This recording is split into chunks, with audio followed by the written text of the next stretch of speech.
in the wrong direction here? Because they're moving exactly the way they want to, but you're exactly right.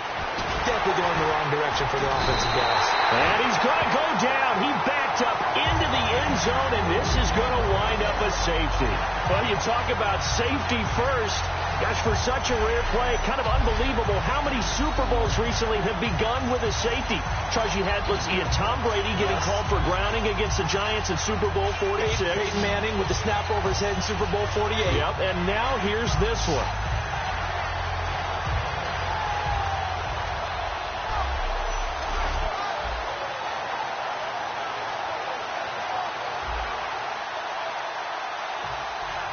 So after that safety, now a free kick situation forthcoming as they punt it away from the 20. This will be fielded at the 17. Hopping over the top.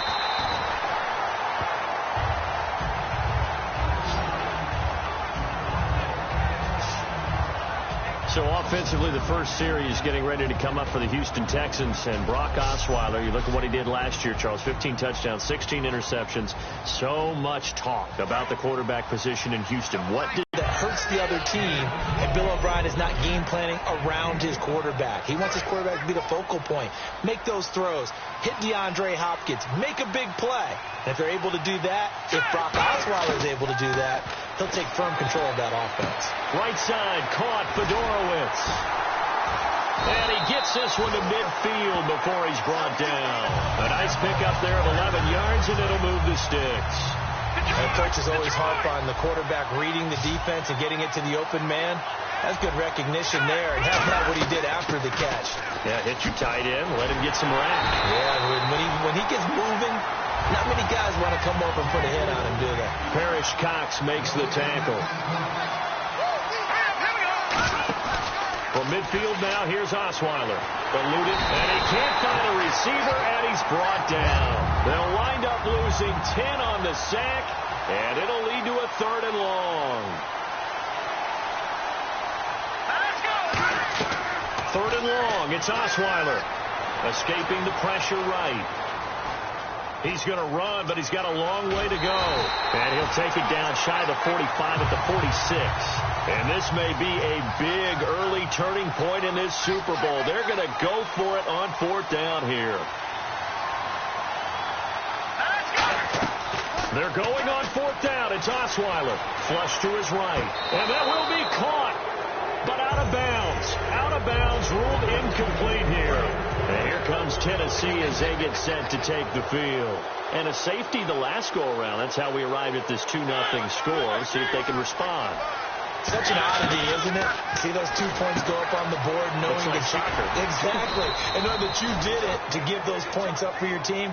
Now they're just looking to get back out on the field and make up for it.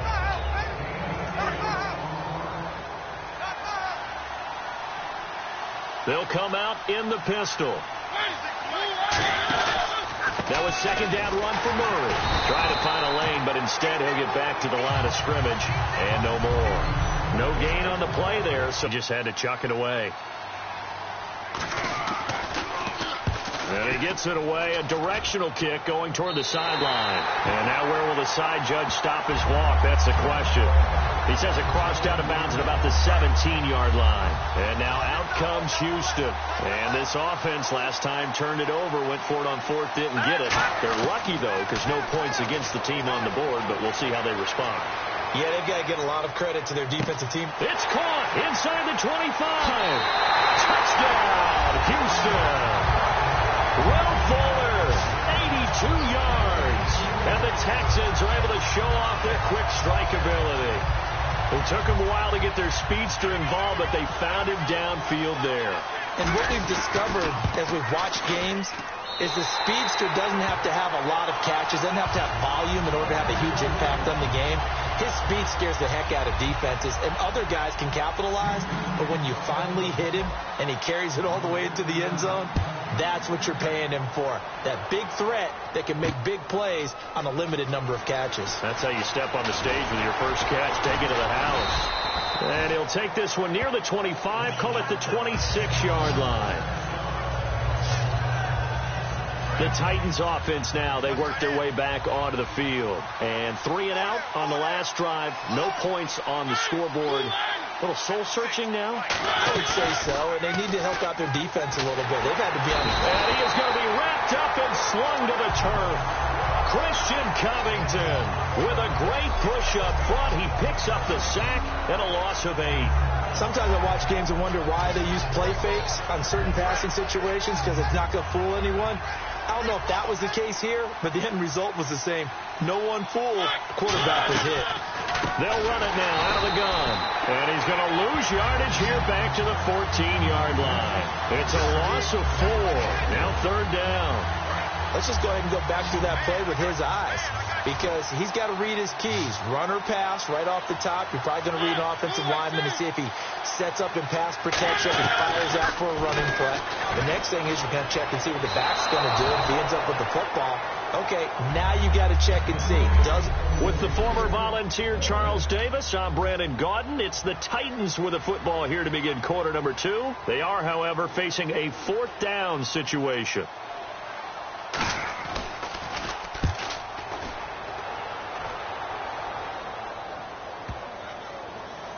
Mumphrey now on the return.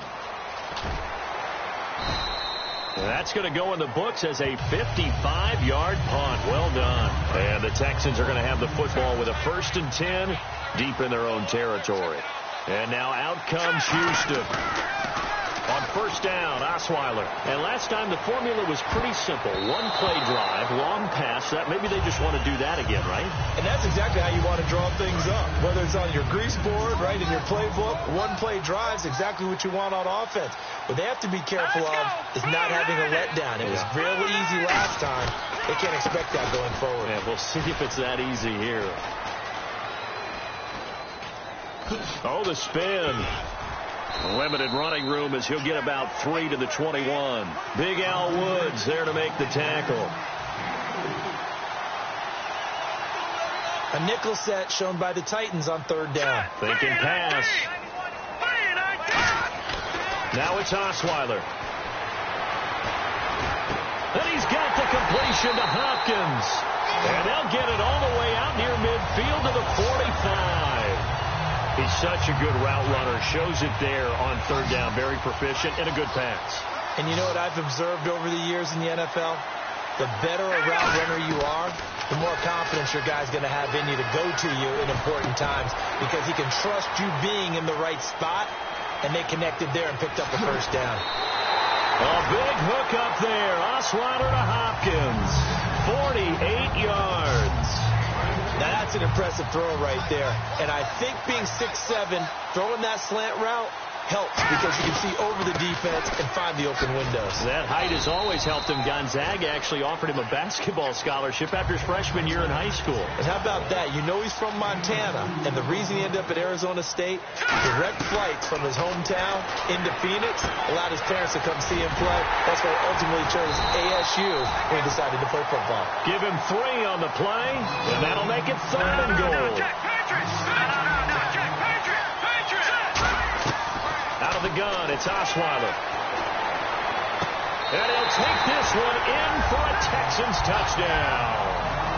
Jalen Strong, a 2-yard touchdown grab. And the Texans will add on to their lead. As a former DB, you might not like to see that, but from a wide receiver's perspective, those are the plays they dream of. Correct on both counts. All right, because once he took off, I mean, let's face it, that should have been done in Big Sky country. Aren't any speed limits out there? And off he went. Glad I wasn't the one trying to chase him.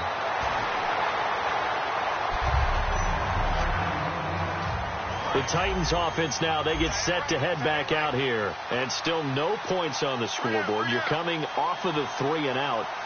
They're just looking for anything to grab onto right now, aren't they? I'm wondering if someone's going to take charge in the huddle. You know, we always... It comes, and he lost the football. Mariota had it jarred loose. And his guys are going to get the football at the 23-yard line. That feels like an accumulation of the pressure we've seen all game. I mean, he's been on the turf a whole lot because of sacks.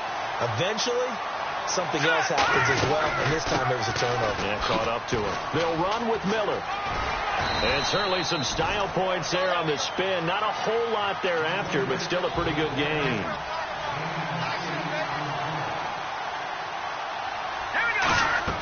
On second down. Here's Osweiler dancing to his left. And to the left side, Fedorowicz has it. And he's in. Touchdown, Houston. C.J. Fedorowicz, a 15-yard touchdown grab. And the Texans will extend their lead. The tight end position has always been dangerous, especially in the red zone, short field. But now even more so because these tight ends aren't necessarily the tight ends of old. They're the rocked-up wide receivers who have a little bit more speed. Way harder to cover than before. Fielded about a yard deep. And he's up across the 25 and down at the 28-yard line. And here comes Tennessee as they get set to take the field. And the turnover last time, that's sort of been symptomatic of their struggles here in this one. Big word. I like it, though, because you're exactly right. You like that, don't you? All game long, they've struggled moving the ball, turning it over on the last possession. Is that word again, symptomatic? Yeah. I like that. Your analysis, symptomatic of the success of this broadcast. What I like is that you gave me the word, and I just kept using it. Now, that's the type of play that'll fire up the defense. Hold them to 1 yard on a first down run. It'll be interesting to see if the offense decides to press the run at all, or if they'll abandon it now after gaining only 1 on that play. And the hit jarred it loose. It's incomplete. You know it's not an easy job to go out and catch passes when people are trying to tackle you and knock the ball away.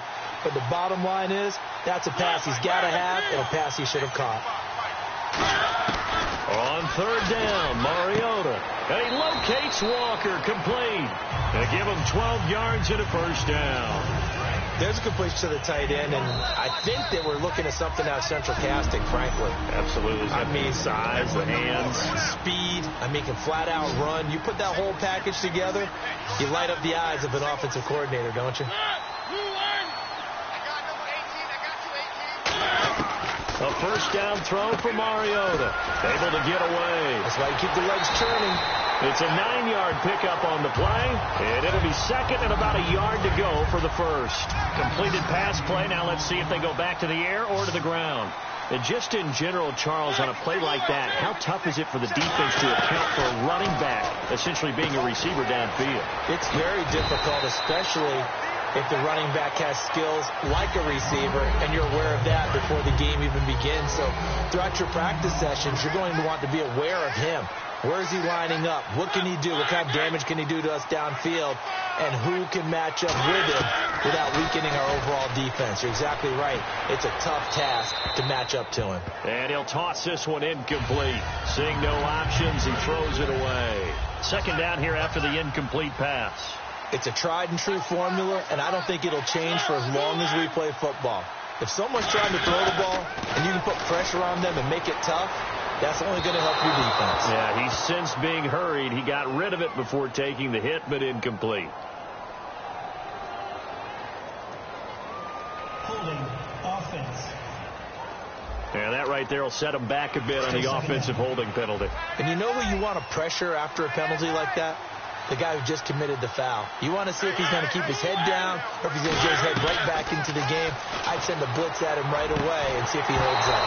And incomplete there. A nice hit. Jars the ball free and brings up third down. 7th play of this drive coming up, but a long way to go on third down. Whenever I see a drop like that, I have to kind of take a step back and check myself a little bit. So used to seeing those big guys make big-time spectacular plays that when they drop one, I have to remind myself, we ask a lot out of these guys. Block and catch the football, not easily done in today's NFL. But not to get too overcritical there because he knows what he's doing, but his shoulders looked a little off kilter there when he threw that. I don't think you're being overly critical there. You're just analyzing it, and he gets those shoulders right, that pass will go from incomplete to complete. And the Texans sent to come onto the field. And that recipe on their last drive that resulted in a touchdown looks pretty good, so they'll be hoping to do that once more. And it takes me back to when we sat with the offensive coordinator and the head coach. They felt pretty good about their game plan and thought there were some holes in the defense, and they exploited them the last time out. Let's see if they can come back and put together a similar drive. And we'll see if they can do just that. CD, wanted to get your thoughts just on the landscape of the offseason for each of these teams. Super Bowl in the rearview mirror, but so much going on People look at the draft a lot, but there's a lot more that goes into the offseason for these front offices, is there not? It certainly is, and then even before we get to the draft, you start with the combine, that's held in Indianapolis every year, and you have about 350 of the top prospects coming together to get their physicals and interviews and on-field performance, and all that will get evaluated along with their game tape. And then you've got the free agents, all right? That starts, I believe, in early March, where now the free agents can start moving around to different teams, so your team's starting to take a little bit of shape there, free agency, because then the draft's coming up. You're trying to put your team together with new draft picks, have everyone start to move in one direction, and then you have the OTAs and mini camps to get to see them on the field for the first time, and we start to get a better idea of how these teams are going to look when the fall begins. And now with that completion, he's north of 200 yards here in the first half. And he's going to break our statistician, Marvin, isn't he? Because Marvin right now is just tallying it up. Hope his hand doesn't hurt too much doing this, or keeps hitting the calculator, but my goodness, what a start he is off to. By the end of this game, he could have monster numbers. He just wants to continue to be accurate. Looking to speed things up here, going with some tempo. They go back to the ground now with Miller. Oh, look at the juke. And they go backwards here, losing yardage back at the 48-yard line. He went backwards 7 yards, setting up a tough third down. On third down, Osweiler flushed out right. That'll be incomplete with 9 seconds now showing on the clock.